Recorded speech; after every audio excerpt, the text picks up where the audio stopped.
जंगल में जब तक आप खाद्य श्रृंखला के सबसे ऊपर नहीं बैठे हैं, तब तक हर चीज आपको खाने की कोशिश कर रही होती है। जिंदा रहने के लिए या तो आपको तेज दौड़ना आना चाहिए, या छुपना, या फिर दिमाग लगाना होगा। एक जीव जिसने एक चौंकाने वाला लेकिन कारगर बचाव तंत्र विकसित किया है, वह है इलेक्ट्रिक ईल। ये जीव अचानक से उच्च वोल्टेज की बिजली छोड़ सकता है। तो सोचिए, जब अमेजन का एक खतरनाक शिकारी केमिन, जो मगरमच्छ जैसा होता है, एक इलेक्ट्रिक ईल को काटने की कोशिश करता है, तो क्या उसे जबरदस्त झटका लगता है, या फिर वही आखिरी बार था जब उसने किसी को काटा? अगर आपने कभी 9 वोल्ट की बैटरी अपनी जीभ पर लगाई है, तो आपको पता होगा कि बिजली का स्वाद कैसा लगता है। बेहद बुरा। इसके साथ एक तीखा और दर्दनाक झटका भी लगता है, कुछ वैसा ही जैसा कि अगर आप किसी इलेक्ट्रिक फेंस को चाट लें। अब उस बैटरी को 9 वोल्ट से बढ़ाकर आज 60 वोल्ट तक ले जाए, और आप समझ जाएंगे कि इलेक्ट्रिक ईल को काटना कितना बुरा अनुभव हो सकता है। तो आखिर इलेक्ट्रिक ईल इतनी शक्तिशाली बिजली कैसे पैदा करती है? इतनी बिजली इंसान को क्या कर सकती है? और क्या केमेन जिंदा बच पाया? जानने के लिए पढ़ते रहिए। इलेक्ट्रोफोरस इलेक्ट्रिकस यानी इलेक्ट्रिक ईल एक बड़ा ही रोचक जीव है। हालांकि इसके नाम में ईल है और ये एकदम ईल जैसी दिखती भी है, लेकिन असल में ये ईल नहीं है। ये जिम्नोटोफॉर्मीस प्रजाति के नाइफ फिश परिवार से है और कैटफिश या कार्प से ज्यादा नजदीकी रखती है।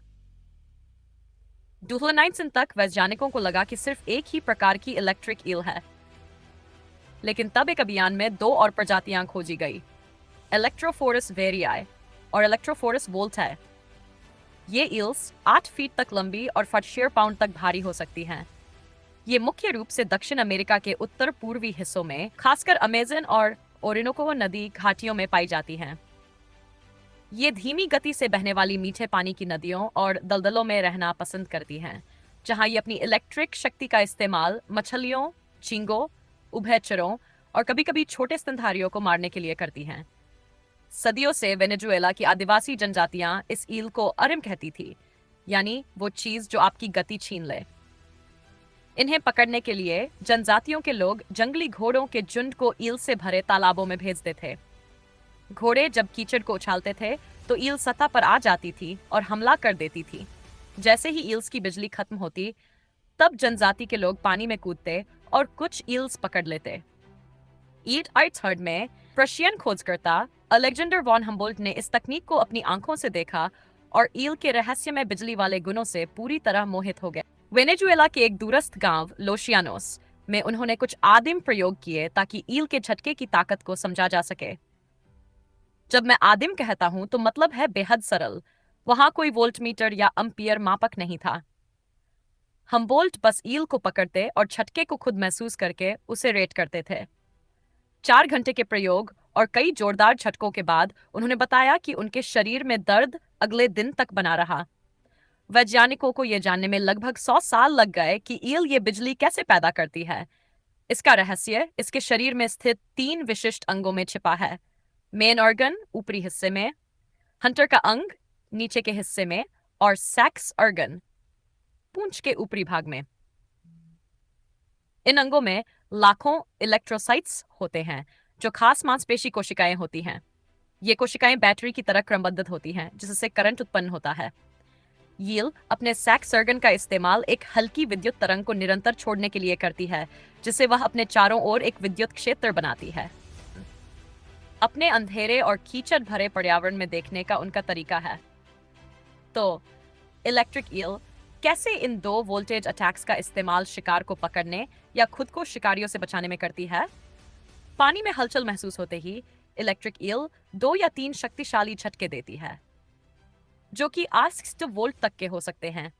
ये हाई वोल्टेज पल्सेस टेजर की तरह काम करते हैं, जानवर के नर्वस सिस्टम को हाईजैक कर लेते हैं, जिससे शिकार पानी में जोर जोर से कांपने लगता है।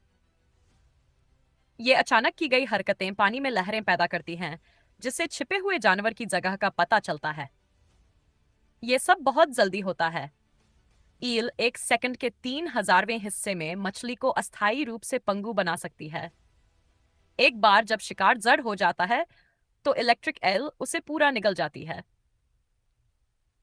अगर ये काफी डरावना नहीं है, तो जान लीजिए कि ईल अपने शरीर को मोड़कर डिस्चार्ज को और भी ज्यादा शक्तिशाली बना सकती है, अपने इलेक्ट्रिक अंग के दोनों सिरों से निकलने वाले इलेक्ट्रिक फील्ड्स को ओवरलैप करके। आप सिर्फ पानी में ही खतरे में नहीं हैं। इलेक्ट्रिक ईल पानी से बाहर कूदकर आपके ऊपर अपनी ठुड्डी रखकर और भी तीव्र झटका दे सकती है। ऐसा क्यों होता है? जब ईल पूरी तरह से तो करंट पानी द्वारा प्रवाहित होता है और सर्किट पूरा हो जाता है। लेकिन जब वो बाहर कूदती है और अपनी ठुड्डी को लक्ष्य पर रखती है तो करंट शरीर के जरिए बहता है ताकि वो नेगेटिव पोल तक पहुंच सके, जिससे झटका और भी ज्यादा तेज होता है। वैज्ञानिकों ने एक प्रयोग में इसे मापा, जिसमें एक प्रोस्थेटिक कृत्रिम हाथ को इलेक्ट्रिसिटी सेंसर से लैस किया गया था। जब हाथ को टैंक में डाला गया तो ईल पानी से बाहर छलांग लगाकर सबसे ज्यादा शक्तिशाली झटका अपनी ठुड्डी के नीचे से देती है। अब सवाल यह है, क्या आप बिजली के झटके झेल सकते हैं? क्या आप इलेक्ट्रिक ईल के साथ तैरने की हिम्मत रखते हैं? नीचे कमेंट में बताएं। हमें पता है कि ईल आमतौर पर छोटी मछलियों को शिकार बनाती है, लेकिन बड़े जानवरों का क्या? जिज्ञासु कुत्ते भी ईल के झटकों के आगे नहीं टिक पाते। एक झटका ही एक जर्मन शेफर्ड को दर्द से कराहने पर मजबूर कर देता है।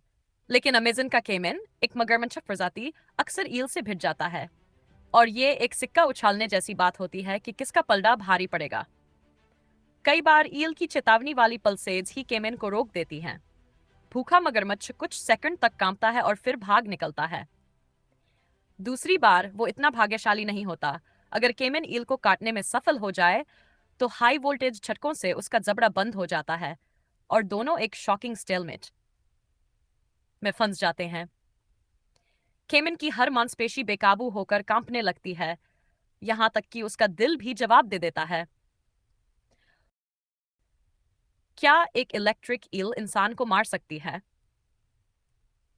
हम लंबे समय से यह परीक्षण कर रहे हैं कि इलेक्ट्रिक ईल का झटका कितना शक्तिशाली होता है, और प्रयोगशाला में किया गया परीक्षण यह दिखाता है कि हालांकि झटका थोड़ा असहज होता है, लेकिन ईल को छूना या खुद को उससे जोड़ना कोई गंभीर नुकसान नहीं करता।